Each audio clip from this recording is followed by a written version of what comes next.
Welcome back to Carving with Eric. I'm doing a review video today because a company asked me to.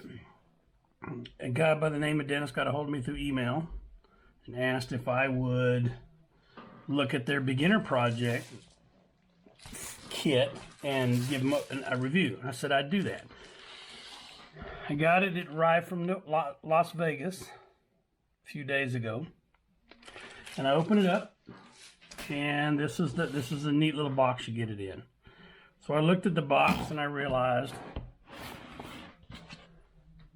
made in China, but I don't know if the box was made in China, supplies were made in China, whatever it was. But I thought, okay, I don't usually buy tools from China because the metal is not very good in my experience. I don't do a lot of reviews. In fact, this is the first one I've done. And I'm going to tell you my opinion, which is just that. It's just my opinion. It means absolutely nothing to somebody who doesn't care, and it may mean something to somebody. But anyway, I'd never heard of this company called NEWURBAN.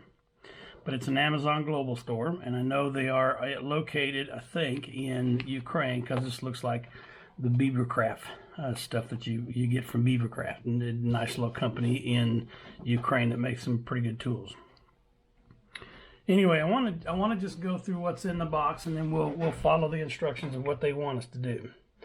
And so it comes with a beginner step-by-step manual, which is a nice little fold-out picture booklet that beginners can use. And the first thing I see is wrap all your fingers with a cut-resistant tape. Yes, cut-resistant, not really, because if you'll notice, when most people get cut in carving, it's to their palm. A little nick to the finger. So right off the bat, I can tell you, I would not open this stuff up. I would not suggest a beginner use tape only to cover up their fingers. This is similar to the vet wrap that a lot of people use, or carving tape that people use. There's the edge. I use a lot of this, but when I do mine, I do it like where I have the tip of a rubber glove cut off and then have this wrapped around it. That's what I use, and it protects my fingers pretty well. I would not tell a beginner just to use this only. I would suggest the glove. This stuff is fairly elastic, and in terms of whether it cuts well, cuts easily. So I'm not sure how protected that would be, because you'd need several pieces around you, around each finger. Apply sanding paste to a piece of leather to okay, I'm reading the second picture. Apply sanding paste to a piece of leather to sharpen the knife. I guess that means that part right there. So here's the piece of wood. Grain runs that way. Here's the tool. Here's, it says beeswax on it, so I'm not sure what sanding paste is, but I assume it's this compound right here. I have included in here are several things. I'm going to move this box out of the way. Move that tape over there. So we've got, included in all this stuff, we've got a piece of leather. They show you that. I would prefer the leather glued down to a stick. It's easier to hold on to, but that might work. This is sandpaper, looks fairly aggressive. 4 pieces. This one says 120. This one doesn't say what it is. It looks 120. All of this looks about 120 in terms of sharpening. So part of this would be used, I'm assuming, to sand. So let's go right through this. Apply sanding paste to a piece of leather to sharpen the knife. Before I use a piece of wood, I always take my knives and I check them. And looking at this knife, this is a really, really thick blade. I don't know, that's got to be 1/4 of an inch thick, maybe 1/8 of an inch. Get a ruler. Looking at centimeters, it's going to be about 1 to 3 millimeters, which is roughly about 1/8 of an inch. about 1/8 of an inch thick. So that's a fairly heavy duty blade. I always check the blade just to make sure there's no thing standing out of it.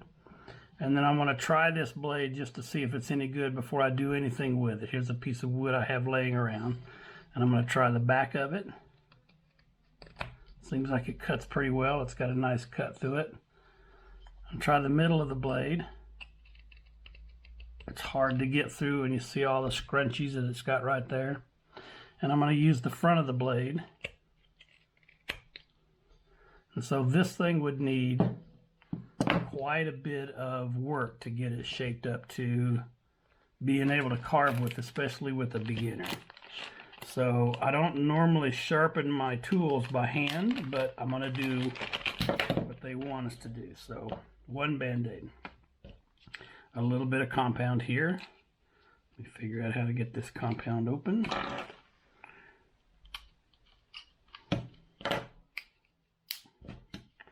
I can't seem to find the edge. It's wrapped in fairly heavy plastic. And so, come out of there. Maybe. Okay. I'm going to take some sanding paste and put it in there, or sharpening paste. And all I'm doing is just charging, what we call charging the leather with compound. The compound aids in removing any loose metal. Sorry, didn't realize you couldn't see where I was at. All right. So usually I'll take that and I will not sharpen. There's a difference between sharpening and honing. This is a sharp blade. It obviously cut. This is not a honed blade. I can feel from my fingernail there's some rough edges in there. So we'll try putting that bevel. The bevel is this part right here. We'll try putting that bevel flat. And I'm just going to drag it against the sharp edge. And I can probably tell you, just out of experience, that if I'm trying to sharpen this or hone this blade up just by doing this, unless it's a dedicated beginner, they're probably gonna quit after a few strokes. We'll do it a few more times. I try to do the same number of times on each side just to make sure I'm being consistent. This is a bit awkward because you have to lay the bevel, and as thick as this blade is, you have to lay this bevel here flat on the leather. This back here doesn't matter. You're not cutting anything with back here. It's where that edge is. So you got to put it on there, lay it flat, and then lift it up. So that's hard angle to maintain for a very long time. Okay, let's see how it's doing.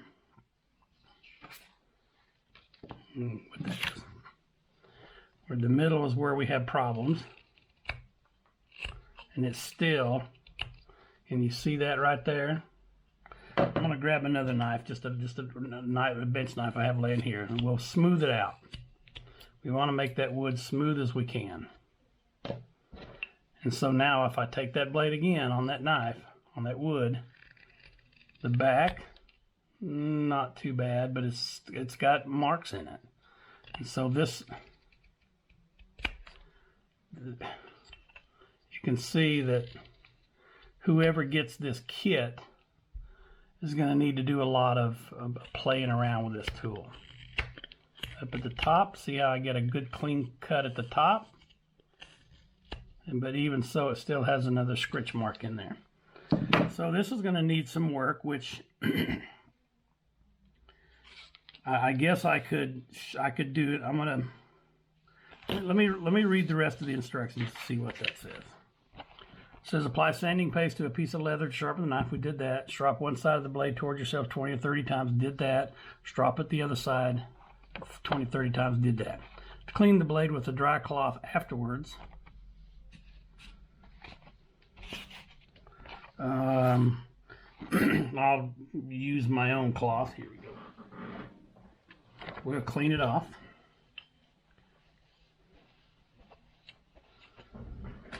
But again, I don't think cleaning is going to take care of those sanding problems.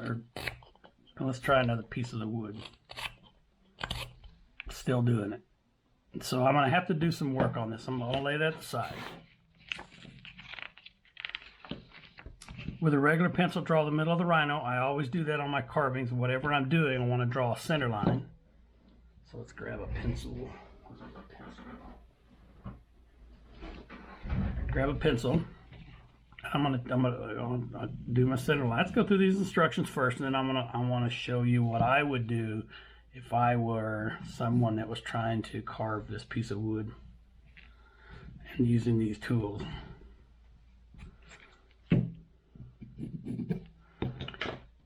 So with a regular pencil, draw the middle of the rhino. Continue whittling the block, work on a shape of the rhino. Rhino carving is finished at this point when it looks like that. Need to sand the rhino with the 120 to 180 sandpaper. Sand it back down. Then we'll need to sand the rhino with the medium 240. And since none of these have anything other than 0 numbers on them, you're just going to have to kind of guess as a beginner what these numbers, what numbers are. So there's 120, which is fairly aggressive. I don't see anything. I'm going to assume that says 180 right there. This one has nothing. And this one has nothing. So I have to kind of figure that out. And then when you're done, polishing stage, sand the rhino with the superfine 320. I'm assuming that's what that is. It doesn't say anything on it. Finish the rhino with the beeswax. End result looks like that. Okay, so for a beginner, this would leave out a few things. It doesn't tell you how to carve a rhino. It tells you how to use the supplies they have. So let's look at what else we got. Already know I'm gonna wrap things with this, but I don't think this is enough for a beginner. I teach a lot of beginner classes. I teach a homeschool class here in Boise. I have kids come over and take classes from me every month. I teach a community ed, Boise Schools community ed class for beginners, and I teach a beginner class at Woodcraft here in Boise, and I always have a glove on their hands. And so far, I've had no one get seriously injured with anything more than just a poke. But I make them wear this on their thumb of the hand holding the tool, and I make them wear a glove. I would not, as a beginner, I would not try any of these without a glove. So we said we'd use this. I'm going to go over to my sharpener for just a few seconds. And bear with me a minute. I'll try to edit that out, but I'm not good at editing. So give me a few seconds, and I'll give you something to look at while I'm over there for a second.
I'm hoping I've cleaned that up a little bit. I'm not sure if I have, but I just took it over to the grinder. Not grinder, I took it over to my sharpener. I have a sharpener that uses sandpaper just like this. And I can tell that looked like quite a bit of stuff came off of it. But let's test it. Look at a clean piece of the wood. Back of the blade. Nope, it didn't take very well. Middle of the blade. That looks better. Front of the blade. That looks like it's got a little nick right in here. And so when I don't know if you can see that very well. I got it as close to the camera as I feel comfortable. There's this bevel and there's the flat bevel here. This would need a lot of work. I'm going to need a lot of work to get that bevel where it needs to go. And I don't want to take a lot of time sitting here on the camera doing that, but this tool I have an issue with down here. I bought a knife years ago when I first started carving, and it wasn't well attached. The haft or the stock of the blade wasn't attached very well to the wood, and this came off while I was carving. I don't like this. I think it takes a very little effort to put some epoxy in there, some 2-part epoxy to seal that in there to make sure that that's not going to come out. I don't know how far this goes down in there. It may go all the way, it may go part of the way, but I just feel like with this here, it's going to be a little bit, to me it's an iffy joint right there. Anyway, I'm going to pause the camera.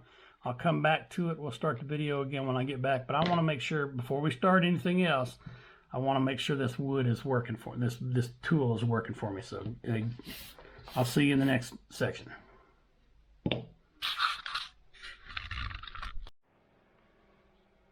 Okay, we're back to session 2 on this.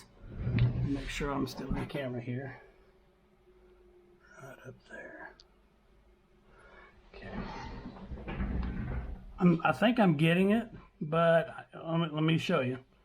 Here's the back. Carves really well. I see it real glistening there. I'm going to go to the middle. And I'm going with the grain this time. Then I'm going to go to the tip. It's still a little bit warm from buffing it out. Seems to do well with the grain. Let me go across the grain. This is a piece of wood I have laying around. Going across the grain. Carves well. Middle of it. That's better. I've got a lot of those marks out of there up toward the front. So it looks like this tool, I can carve with it. It looks like it's going to need some work. At least this one does. Maybe the rest of them that they send to you are okay. But this, usually if I carve a little bit and then it starts getting marks on it, that means the metal is not very well tempered. All right, let's jump over to this piece of wood that we have. Boy, I don't know what to say. It almost looks like sugar pine because there's a lot of these little sugar pockets in here. And I don't know if this is basswood. I don't know that it's said in there anywhere. But this wood looks it's what I would call pitchy and punky, I think is the word that I use and a lot of other people do. It's not a real good piece of wood that I would use on a beginner, mainly because you can see how rough this is. The blade has chewed it up. I don't know how many teeth are on the blade that they use to cut that, but you can see all the way through here, all these little pitch pockets. I suspect it's sugar pine or some species of that. I don't know that it's basswood, but anyway, what I'm supposed to do is here would be, let me get a marker so you can see what I'm saying. I find out that when I draw on a piece of wood, a lot of people can't see it. My wife is my editor and she's working today and she said I'm on my own, but she's usually getting on to me about that. Center line here. Top of the head. I've never done a rhino, so I don't know what a rhino really looks like. I guess I should pull up some pictures. I mean, I know it's got a horn and 4 legs and a head, but I Yes, and I can go by the picture that they gave me in the packet. So drawing all the way around, I'm going to cover up my thumb. I'm not going to rely on this tape.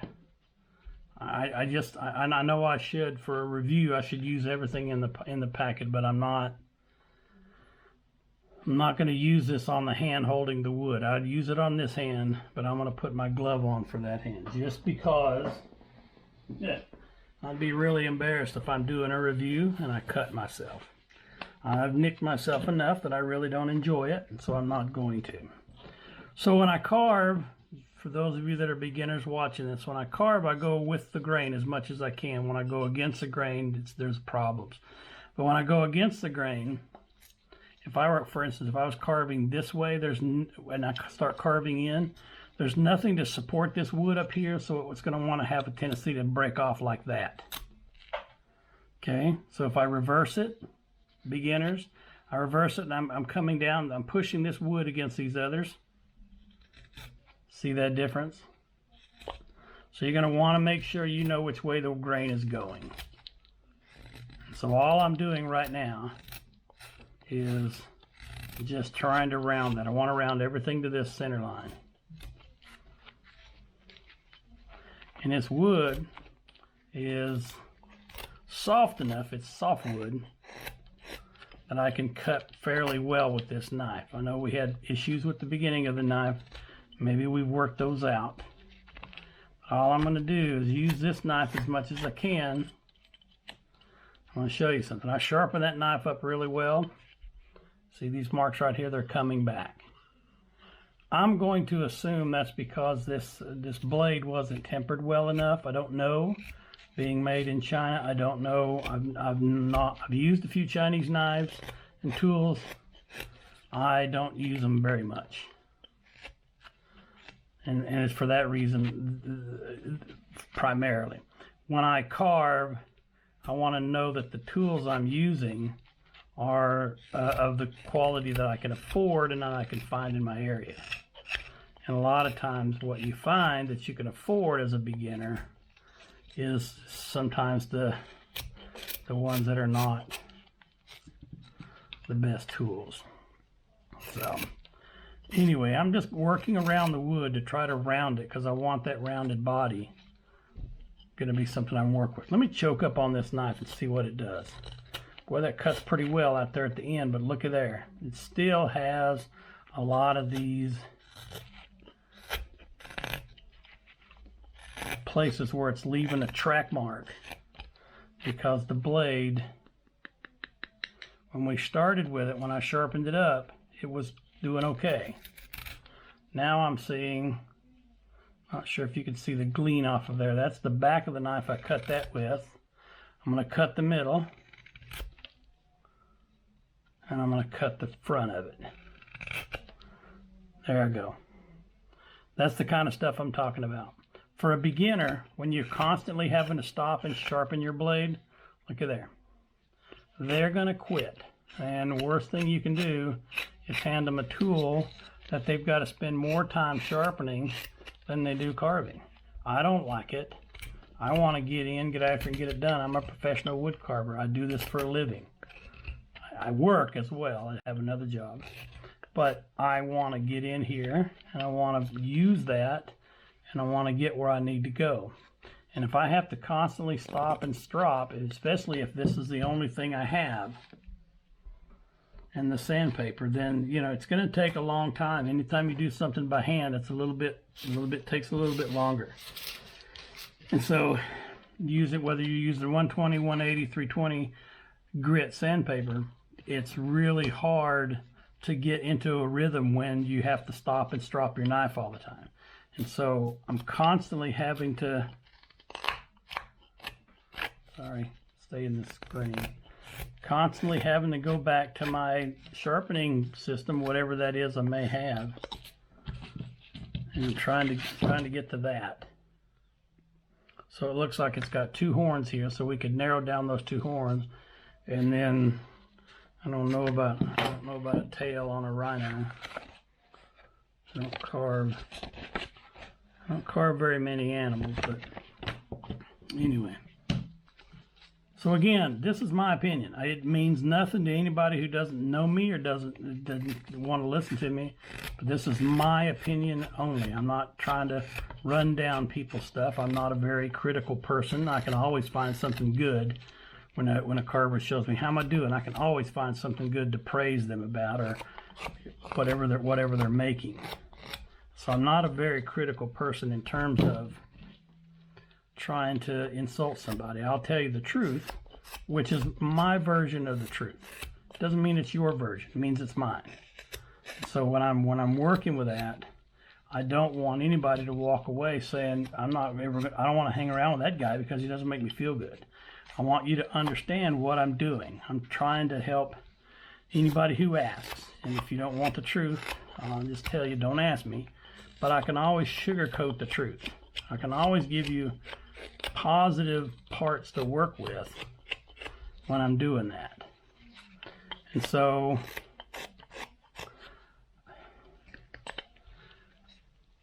let me clean this up with another knife that I use at the bench a lot for just cleaning up stuff. So that I know is sharp. I just sharpened it yesterday. So I've got a good clean piece of wood to work with. Back of the knife, fairly okay to carve with. Middle of the knife, look at there. So at the risk of making somebody angry, and I'm not trying to, this is not a tool that I would give to a beginner.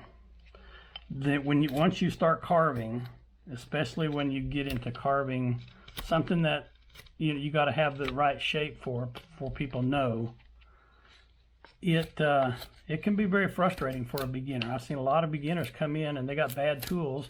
They bought bad tools. They come to my class and I show them what good tools look like, and they're very frustrated at what they're doing because it's really hard to carve adequately or really do anything adequately. I used to be a bricklayer, and I can tell you there's a couple of brands of trowels, Marshalltown being one of them, that you just, when you tell a new apprentice to go buy tools, you don't tell them to go to some pawn shop. You tell them to go buy Marshalltown, or I can't right off the top of my head remember what the other brand of trowel was, but you want them to have a good experience. And I can tell you, I've got some issues with this whole project. Now I went to Amazon and looked, and they do have several projects, one of them being a spoon, one of them being a bird, and I can't remember what the others are. I just noticed that they were on there. They're on sale for about 25 bucks, something like that, 27. But I don't know that I would use this wood or this tool. Sorry to be negative, or not as I don't want to be critical, but I'd have a problem carving with this tool. Number one, well, not number one, I guess it's number 3 or 4. But another issue I would have with it would be the length. As a carver, you want to carve with something in your wheelhouse. This is 2 1/4 inches long. 2 1/4 is longer than the longest knife I have in my toolbox. I don't use anything more than about 2 inches because it's just a lot of metal out here you're working with. And trying to work with this, especially when I'm down in here and I'm getting in here and I start to carve up, that whole blade just gets in the way. And so it's a little too long for me to recommend for a beginner. I would stick no bigger than about 1.5 inches. So my issues, it isn't good metal, or at least this piece isn't. Maybe there's something that needs to be resharpened, retempered, rehoned, whatever. But I'm just having a real hard time with the handle. Feels really good. I like that. I like it a little more rounded, but with it squared off like that, somebody can really get a grip on it. I don't like the thickness. That's my first problem. I don't like the quality of the steel. That's my second problem. I don't like the length of this. That's my third problem. And I don't like the fact that I have to sharpen it all the time. I get a few whacks out of the thing, and then I have to go back and I have to sharpen it. And so as a beginner, it's the last thing you want to do is sit here and work with tools that are not going to do for you what you want them to do, because all these little scritch marks. Now you got to stand here and find some sandpaper, and the more that the wood splits and cracks and shows marks, the more you have to sand. And it's one thing if you've got a power sander and you take it over there and you turn it on and you run it around and the power sander does the work for you.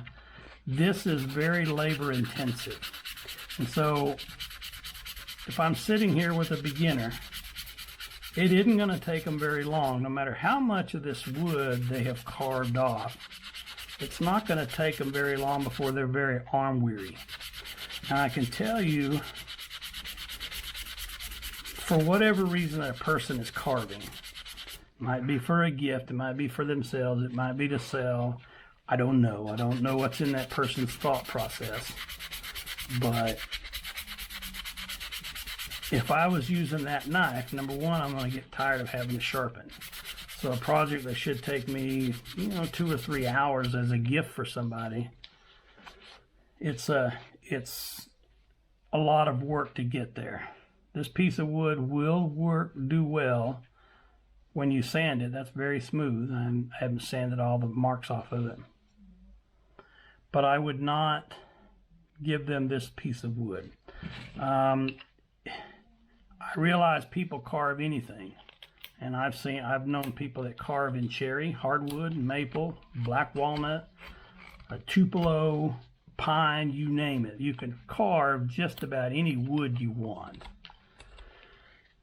This one is a piece of wood that's typical of the wood that I would throw away.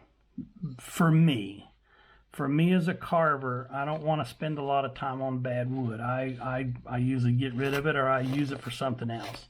I would have cut this down to be something that I could done with power, simply because the wood is again what I call punky, and it's got all these air pockets in them, which are going to be filled with pitch. And when you have a pitch pocket, it's hard on your tool, and it's hard on your sandpaper, and it's hard on your arm. You have to exert so much more effort to do that. So I've been just kind of rounding. This picture shows the Rhino with back legs and front legs. So let's see how it would be to get in between those legs with this knife. Again, like I said, it's a 2.5 inch knife, 2 1/4 inch knife. A little bit more length than I would like for a beginner. I would never give this to a beginner to do.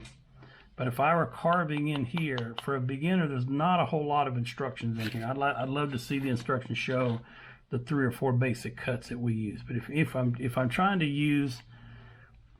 get legs out of here, it looks like they've got legs all the way out to the outside, and then there's space on the inside. So again, if we mark that out, here's the thickness of one leg here and the thickness of the other. I'm going to take out this stuff. I'm going to take out this stuff right here, because here's a leg and here's a leg. And so if you've not been taught how to carve, it's going to be hard for you to figure out what to do. Ordinarily, I would tell you to make a stop cut right here, cut here, and take off that wood. So let me show you on one side. I would say cut here. Again, the grain runs that way. Cut here, turn it around, and I want to take out that wood there. Okay. I'm cutting against the grain because the grain's running that way, and I'm cutting against it. Comes out okay.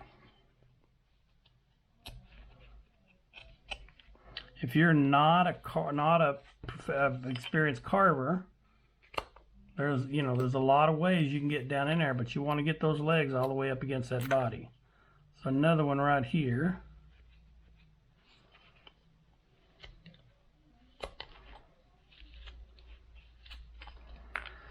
This is a difficult knife to use in here because you've got a confined space and you've got a big blade.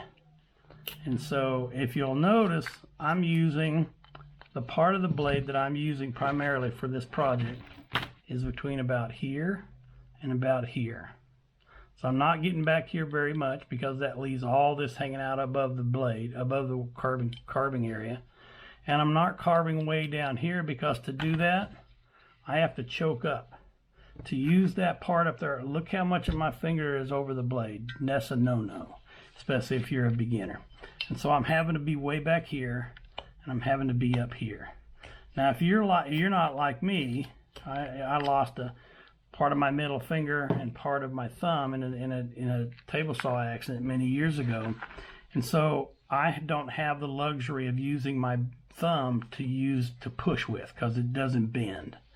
And so carvers who can do that have an advantage over carvers who can't, because it gives you an opportunity to move everything behind the blade. I can carve like this, and everything is behind the blade. Well, I can't do that because I don't use that finger. There's not much of it left. And so when I get down in here, I'm resorting to being creative. And one of the ways a lot of people use a skew blade in this fashion. It comes in at an angle and cut it off. But see how I got to choke up? My finger is well over the handle of that blade. It's hard to get in there. I can't use the tip because now I have little control when that tip's way out there.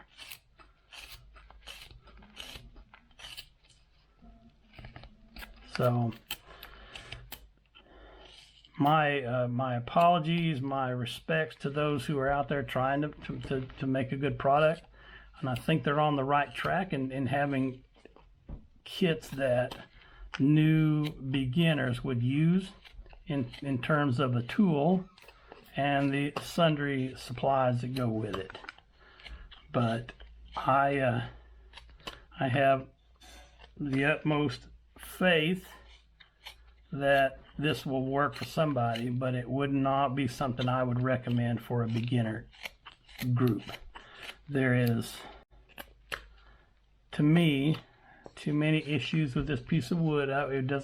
Wood's relatively inexpensive, and to give somebody a brand new carver this kind of wood just doesn't make any sense to me. I would give them the best piece of wood I can, because working with this piece of wood means it's very difficult for them to be able to get where they need to go in a timely fashion. So my issue with this whole project is, number one, the wood. I would say put better wood in your project, in the project for primarily. I mean, you know, I don't mean to say that it wouldn't be an adult trying this, but this is going to be a lot of kids. I've taught a lot of kids carving, and this would be a lot of kids trying out this project, or a grandparent or parent who didn't know the difference and saw beginner kit, wooden rhino carving kit for beginners, or it could say bird, it could say spoon, a number of those, and I know NEWURBAN has several of these, and thinking it comes in a nice nifty little box and it's got all the supplies, therefore that's what they need. But I wouldn't put this knife in the hands of a kid.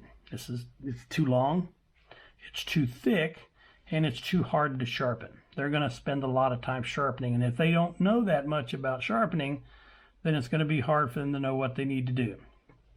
Two, I wouldn't give them this stuff to sharpen to cover their fingers, because if it doesn't look like there's, you know, more than about 10 or 15 wraps on here, you wrap a finger about 4 or 5 times, you wrap another finger about 4 or 5 times, and pretty soon you're out of this stuff.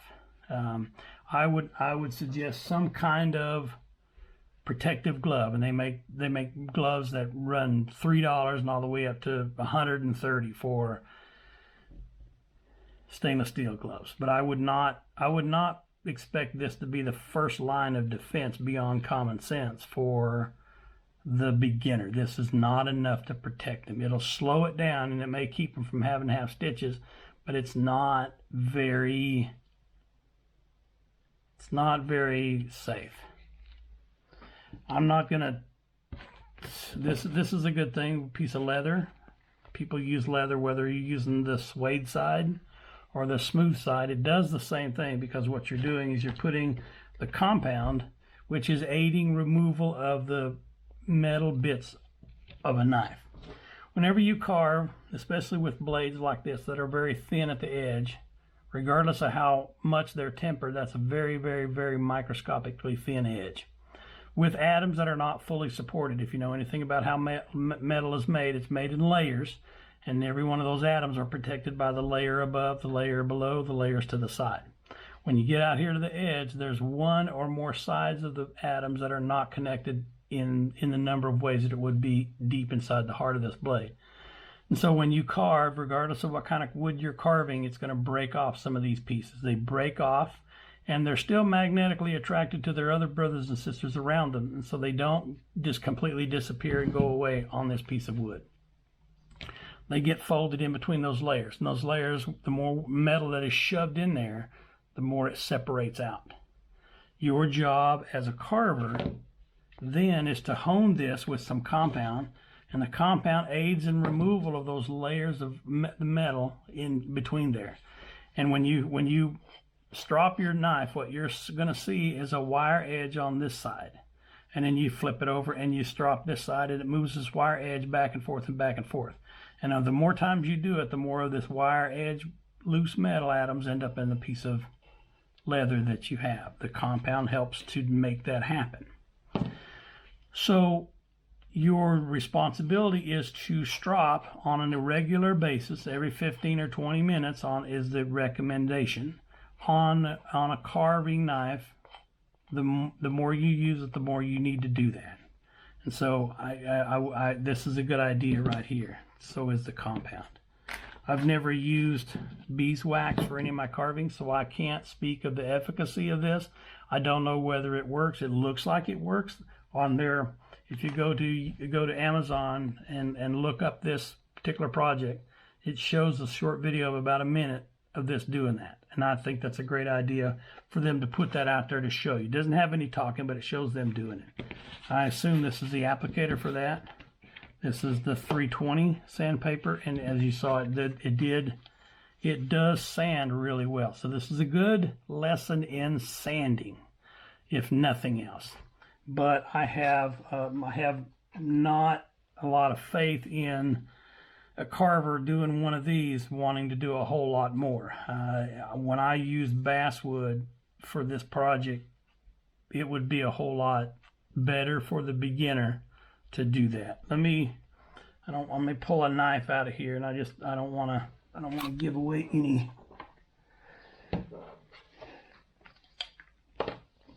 I'm not doing this for another company. I'm doing it for this company.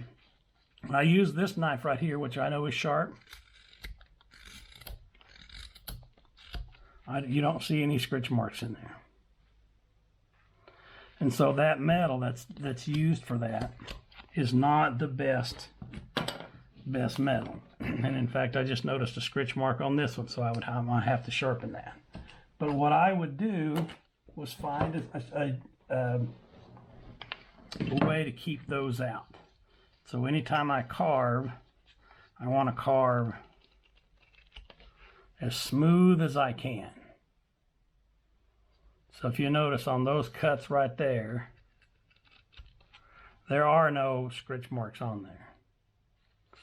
And so these are really good blades, and it'll cut this wood, even this inferior wood. And so using something like a knife like this, it's better quality, so you cut better. It's better made and heated and treated and tempered, so I don't have to sharpen as much. And so that advantage is spending less time fixing a mistake, like the scratch marks that you have to sand out, and more time carving, which ultimately is what we want to do as carvers. We want to carve more than we use sand. I rarely use sandpaper on many of the things that I do, but then I don't do these beginner projects either, except with kids. And then we do it a different way. And I don't like them sanding a lot, because depending on how your immune system is. Doing a lot of sanding means there's a lot of dust in the air, and that dust could cause you some breathing problems. So I guess if I were to wrap this up without dragging it out all night long, I'm not in love with the knife. I think it's sharp. It sharpens up well, and then it takes a few cuts, and then I see those marks in there again. So I don't know. If I were to guess, I would say it's not been tempered properly. There's soft places in there that when I carve, those soft places get little divots in them. Again, I would use this very sparingly, but I would also encourage the beginner carver to get a carving glove. They're not that expensive. I'm not going to speak a whole lot about sandpaper. I don't use a lot of sandpaper, and it's hard for a beginner to know which one of these is 180, which one's 320. They all feel very similar to me. That one feels a little more grit than this one. These bigger grits, that one feels like a 180. 120 rather. 120, this one's probably the 180. This one's probably the 220, if I had to guess. 180, and this one is 240, 260, 280, something like that, all the way down to the 320, which they use for sanding. All of that can be used for sanding. All of this can be used for sharpening your tool as well. You could use this this 320 to sharpen your tool up. It's easy enough to do, although it's soft, and the softer it is, the more it's likely to round over your blade. But you'd want this not mounted on a foam thing, mounted flat. In fact, that's what I do with my sharpening hand systems that I use. But anyway, you could put this on there and you could sharpen it really well, but you'll see how it has give to it. I wouldn't say you do a lot of use of this, because the give means it's going to round over the edge. I can't speak about the beeswax because I'm not going to finish this project. I'm frustrated at the wood with it cracking and breaking on me. I don't know about the beeswax. Applicator looks like it'd work really well for that. 2 Band-Aids. I said one earlier, and I apologize. There's 2 of them in here. I always have a bag of them because, 3. Forgive me, I can't count. I always have a bag of these in every class that I do, because there's always some kid that isn't paying attention, or some beginner, and they nick themselves, which is a Band-Aid and then covered up. And so if I were to recommend this, I'd recommend that this is a good start. I would have more instructions for the cuts that need to be made. If I'd have a thing in here that says you need a glove on the hand that's holding the wood, I would show how to do this in terms of the bevel. You need to raise it up, because with this thickness of this blade and the depth of that bevel, you really need to raise it up a good 2 millimeters off the surface of the sharpening system to get that bevel. Otherwise, you're just going to be rounding over, or you'll never touch the cutting edge. So I think this pamphlet here needs a little more instruction, or a video that it can point to. And then I think you need to have more instructions about how to get in between some of these things. How to get down here and do the legs, how to do the horn, because this horn is back in here. And how do you carve out all of this without breaking off that horn? So my recommendation is back to the drawing board on this. There's some good things in here, and there's some things that need some work. So again, all of this is just my opinion. Eric Owens speaking here. It's my opinion. My opinion doesn't mean a whole lot to some people, and other people do listen to it too. So my suggestion is fix the things that I see that are problems with this, and therefore once you do that, then you've got a really good beginner kit. You don't see very many beginner kits out there for kids and for new beginners, and so it's a good idea to have this, regardless of whether it comes from China, America, Ukraine, somewhere else. I think this is a good start. So the gentleman that got a hold of me, I think his name is Dennis. I'd like to see. I'd be willing to review this again if you've got better wood, a better knife, and better product and better instructions. So, just my opinion. Buy it if you want. There's several projects on Amazon that you can find just like this from this company, and they're relatively inexpensive. You get a nice knife. You get some good supplies. Just know that there's some other things out there that you would need to go along with this. So I'll sign off and shut up, but that's my opinion about what we've got going on with this particular beginner kit. So good luck in the future. I'd look forward to to seeing that with a few better steps and a few better instructions on that. Thanks a lot. See you in the next video.